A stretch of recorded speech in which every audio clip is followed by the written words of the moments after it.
नमस्कार, मैं हूं संदली सिंह और आप देख रहे हैं तेज भारत नेटवर्क, जहां हम लाते हैं ताजा और महत्वपूर्ण खबरें। चलिए बढ़ते हैं आज की कुछ खास खबरों की ओर। देश की राजनीति में एक बार फिर बयानबाजी तेज हो गई है।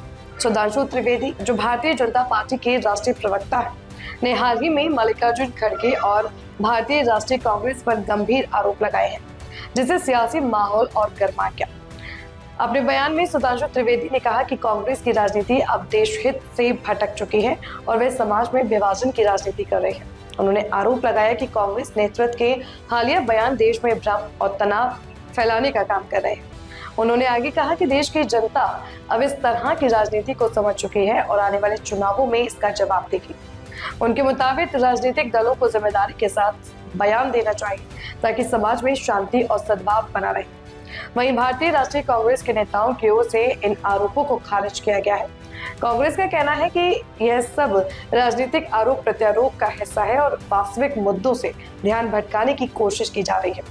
राजनीतिक विश्लेषकों का मानना है कि चुनावी माहौल के चलते इस तरह की तीखी बयानबाजी आम हो जाती है, जहां दोनों पक्ष एक दूसरे पर आरोप लगाकर अपनी स्थिति मजबूत करने की कोशिश करते हैं। फिलहाल इस मुद्दे पर दोनों दलों के बीच बयानबाजी जारी है और आने वाले दिनों में यह सियासी विवाद और तेज होने की संभावना है। कांग्रेस पार्टी के राष्ट्रीय अध्यक्ष श्री मल्लिकार्जुन खड़गे जी द्वारा दिया गया यह बयान कांग्रेस की उस सोची समझी रणनीति का हिस्सा है जो भारत तेरे टुकड़े होंगे इंशाअल्लाह का ख्वाब एक आस्तीन के अंदर लपेटकर साबित करना चाहते हैं। ये पहली बार दिया गया बयान नहीं है। चिदंबरम साहब ने कहा था कि अगर नॉर्थ नहीं होता तो साउथ बहुत आगे होता। ये वही कांग्रेस पार्टी है जो खड़गे जी के प्रदेश के फाइनेंस मिनिस्टर ने कहा था कि साउथ टैक्स ज्यादा देता है इसलिए नॉर्थ से अलग हो जाना चाहिए। जब पत्रकार ने उनसे पूछा कि अलग होना चाहिए, हाँ वो भी कर सकते हैं। ये वही है जिनके चीफ मिनिस्टर, तेलंगाना के चीफ मिनिस्टर ने बिहार के लोगों के डीएनए को लेकर नाम लेकर यह बात कही थी। मैं माननीय खड़गे जी से पूछना चाहता हूं, ये आप तो पुरानी कांग्रेस के हिस्से थे, नरसिम्हा राव जी की कांग्रेस, उस जमाने की कांग्रेस तो ऐसी नहीं थी। तो मैं पूछना चाहता हूं कि खरबूजे को देखकर खरबूजा रंग बदलता है तो समझ में आता है, मगर चेले को देखकर गुरु रंग बदलता है, यह मेरी समझ से बाहर है। राहुल गांधी जो आपके चेले के समकक्ष है।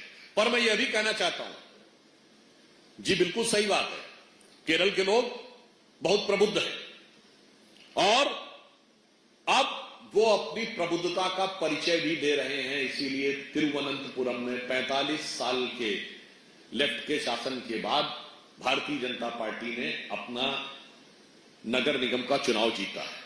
केरल के लोग बहुत पढ़े लिखे हैं, इसीलिए लव जिहाद सबसे पहले केरल में पहचाना गया और केरल के कम्युनिस्ट पार्टी के मुख्यमंत्री वीएस अच्युतानंदन ने लव जिहाद शब्द का प्रयोग किया। फिर ओमन चांडी जो कांग्रेस के मुख्यमंत्री थे, उन्होंने इस विषय के ऊपर केरल विधानसभा में चर्चा की। 9 दिसंबर 2009 को Shahjahan versus State of Kerala case में केरल हाई कोर्ट ने इस विषय को माना कि एलिमेंट्स लाइक रोमियो जिहाद एंड लव जिहाद which is being said being seems correct, और केरल एसटीएफ ने इस पर रिपोर्ट की। केरल के लोग जितने प्रबुद्ध हैं उनके साथ कांग्रेस ने कभी न्याय नहीं किया। मैं खड़गे जी से पूछना चाहता हूं, जब देश की आजादी मिली तो सबसे ज्यादा रेट ऑफ लिटरेसी कहां थी? स्टेट ऑफ ट्रावनकोर में 47%, जब पूरे देश में 10% थी। फिर भी आपने कहा कि सारी शिक्षा दीक्षा कांग्रेस ने दी।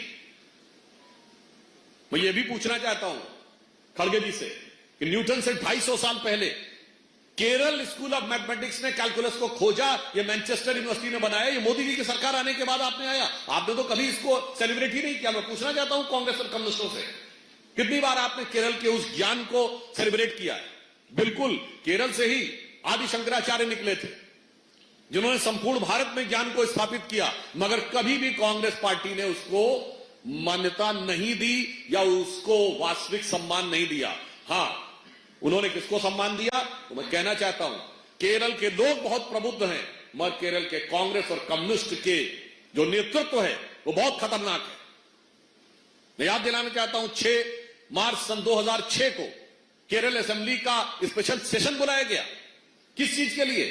कि 1998 के कोयंबटूर हमलों के में का मुख्य आरोपी, जिस हमले में अडवाणी जी टारगेट थे और हमारे वर्तमान उपराष्ट्रपति उस समय बच गए थे चूंकि वो अडवाणी जी को रिसीव करने गए थे। वो जेल में बंद अब्दुल नसीर मदनी को छोड़ दिया जाए, इसके लिए केरल विधानसभा से प्रस्ताव पारित किया गया, सर्वसम्मत, all Congress, all communist, not even a single MLA oppose. अब केरल की जनता पूरी तरीके से इस चीज को समझ चुकी है और केरल की प्रतिभा और ज्ञान के साथ जो अन्याय कांग्रेस ने किया है उसका जवाब दिया जाएगा। और रही बात उत्तर भारतीय और गुजरातियों के विषय में, तो मैं विनम्रता से पूछना चाहता हूं कांग्रेस के नेतृत्व से, क्या महात्मा गांधी की बुद्धिमत्ता पर, वो तो गुजरात के थे, सरदार पटेल की बुद्धिमत्ता पर क्या कहना है? पंडित जवाहरलाल नेहरू तो धुर उत्तर भारतीय थे, कश्मीर से थे, उनकी बुद्धिमत्ता पे क्या कहना है? और इंदिरा जी, राजीव जी, मैं कांग्रेस से पूछना चाहता हूं वो क्या थे? राहुल गांधी जी के बारे में नहीं पूछना चाहूंगा क्योंकि वो क्या है ये पूरे देश को पता है, मगर उनकी बुद्धिमत्ता भी बहुत उल्लेखनीय और सराहनीय है। क्योंकि 2019 के चुनाव में उन्होंने भाप लिया कि मैं हारने वाला हूं, तो उन्होंने अमेठी से इतना दूर उन्होंने कहा कि सीधे वायनाड पहुंच जाओ, उससे दूर वो जा ही नहीं सकते, फिर समुद्र आ जाता। तो इसलिए मुझे लगता है उनकी भी बुद्धिमत्ता प्रशंसनीय है। तो मैं कांग्रेस पार्टी से पूछना चाहता हूं, आपने केरल की बुद्धिमत्ता के साथ आज तक इतना अन्याय क्यों किया? और अगर गुजरात और अन्य क्षेत्रों के लोग आपको कम इंटेलिजेंट नजर आते हैं, तो महात्मा गांधी, सरदार पटेल, जवाहरलाल नेहरू, इंदिरा गांधी और उत्तर भारत में जितने भी आपके मुख्यमंत्री रहे और बड़े बड़े नेता रहे, उनके बारे में अपना आशय स्पष्ट कीजिए। इसका अर्थ सिर्फ यह है कि देश के अंदर किसी भी मुद्दे के ऊपर विभाजन कराना, विभेद पैदा करना, यह कांग्रेस की एक दुर्भाग्यपूर्ण दुर्नीति का प्रमाण है और इसका मुंह तोड़ उत्तर पूरे देश की जनता देगी और इन चुनावों में केरल की जनता देगी। यह थी आज की मुख्य खबर तेज भारत नेटवर्क के साथ। अगर आपको वीडियो पसंद आई हो तो उसे लाइक करें, कमेंट करें, शेयर करें। धन्यवाद।